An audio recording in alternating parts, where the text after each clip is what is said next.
What we have standing is the mystery pole over there. It's about 120 years old. So that is due to when they came up to this area, they actually brought several poles up here from Cape Fox. And this is one of the poles they brought up from Cape Fox. They drug it through the water and the salt crystallized inside the wood and helped preserve it. So this one's going to stand a lot longer than most totem poles will.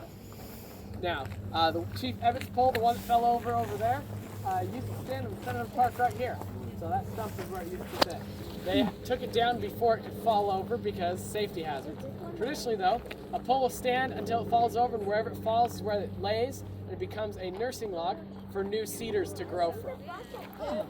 But when a pole falls over, we go ahead and recommission a new one and put up it instead. So most of the poles you'll see in this park are like second or third edition of said pole. I know the Seward pole, this is the third edition of it. Now, the pole behind you is the Lincoln Honor Pole. We have several different types of totem poles here. Honor poles, shame poles, house poles, memorial poles, and there's actually lots more, but those are the ones I'm going to list today. Anyways, this one is in honor of not Abraham Lincoln, but a treaty signed between the Eagles and the Ravens.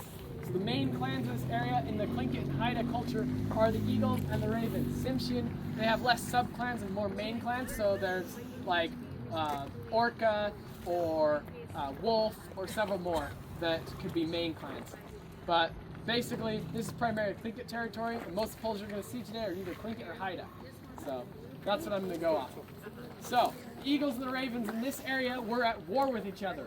And the Eagles were winning, and they were trying to annihilate the Ravens, which is kind of weird, all things considered. It was just two small groups of them, because the Eagles and Ravens kind of encompassed the entirety of Tlingit and Haida territory. But they were trying to annihilate them. And this wasn't going super well. But at the time, a U.S. Navy ship was coming up to survey the area because they had newly acquired the territory. Well, this ship comes up the channel, and the Ravens, desperate, went ahead and boarded that ship. And through that massive language barrier that was there at the time, they managed to communicate that they were in trouble, and the Navy helped them a little bit and then said, all right, that's enough war, let's have some peace. So they helped negotiate a peace treaty between the Eagles and the Ravens in this area, and this pole commemorates that and honors the white men. So it's the proud raven embracing the white men at the bottom of the pole. Now, this has nothing to do with Abraham Lincoln, does it? No. Funnily enough, he died before Alaska ever became a territory. So, reason for Lincoln being at the top. Well, they wanted to honor the ship, and the ship's name was the USRC Lincoln. And basically, you can't put a ship up at the top of the totem pole. It has to be an animate object, something that has lived before. So they're like, that's the name of the ship. It was the president, right? So it's like, yeah, I got a picture. So take the picture, and they carved Lincoln. They put him up at the top of the pole. Now, there's a picture from the knees up. So he's kind of short. Abraham Lincoln was a tall president. Not on this pole, though. All right, next pole over here is the Cott's Bear Story pole. I will check the time in a minute. Depends on how fast I talk, whether I tell this in the trolley or here. Also, we haven't talked about how totem poles are made yet, so probably in the trolley. Anyways, the next pole over is the William Seward shame pole. Anyone know who William Seward is? Shameful name.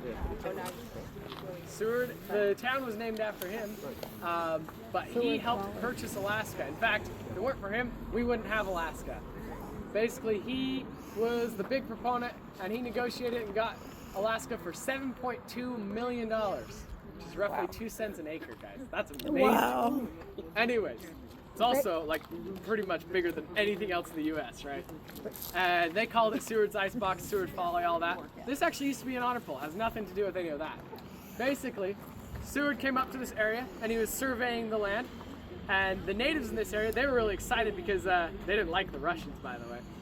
They really didn't like the Russians. So when the U.S. purchased Alaska, they were super excited to meet the U.S. and basically hopefully have better relationships, right? So Seward comes up and they throw him potlatches. Now potlatches are like a giant reverse birthday party. That's the most generic way I can put it. Basically, the person hosting it houses everybody, feeds everybody, and gives away